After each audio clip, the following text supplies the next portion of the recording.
നമുക്കൊന്ന് അടുക്കളയിലോട്ട് പോയാലോ?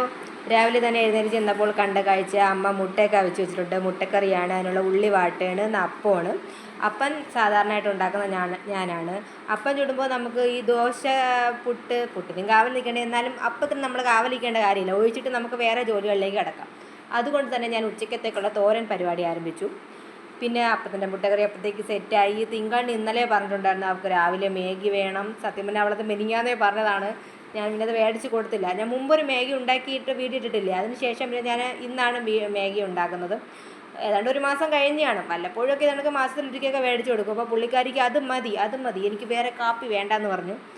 ഈ മാഗി ശരിക്കും പറഞ്ഞാൽ 2 മിനിറ്റ് മതി എന്ന് പറഞ്ഞാൽ ഇത് വേവാൻ 5-6 മിനിറ്റ് എടുക്കും. ആ ഗ്യാപ്പിൽ ഞാൻ ചക്കയ്ക്ക് എറിഞ്ഞു. അപ്പോഴത്തേക്ക് നമ്മുടെ മാഗി സെറ്റായി. ആ കുഞ്ഞിൻ്റെ സന്തോഷം നോക്കൂ ഗൈസ്, എന്തൊരു തുള്ളിച്ചാട്ടമാണ് ഈ മാഗിക്ക്. സത്യത്തിൽ ഈ മാഗിയിൽ എന്ത് രുചിയിരിക്കുന്നതോ, എനിക്ക് മാഗി ഇഷ്ടമല്ല കേട്ടോ. പിന്നെ ഞാൻ രാവിലെ അപ്പവും മുട്ടക്കറിയൊക്കെ കഴിച്ചു. അപ്പോഴത്തേക്ക് മാമൻ ചന്തയിൽ പോയിട്ട് വന്നിട്ടുണ്ടായിരുന്നു. ചൂരയും പിന്നെ പീരമീനാണെന്ന് തോന്നുന്നു. ഇത് ചൂര ഇന്നത്തേക്ക് എടുത്തു, പീരമീൻ നാളെ വയ്ക്കാമെന്ന് വിചാരിച്ചു. ചൂരമീൻ ഉള്ളി ഇട്ട് വയ്ക്കാമെന്ന് വിചാരിച്ചു. ഞാൻ ഉള്ളി അരിയുന്ന നേരം കൊണ്ട് അമ്മ തോരനും അവിയലും സെറ്റാക്കി. അപ്പോൾ നിങ്ങൾ വിചാരിക്കും രാവിലെ ചക്ക കരിഞ്ഞിട്ട് അവിയൽ എന്തിനാണെന്ന്.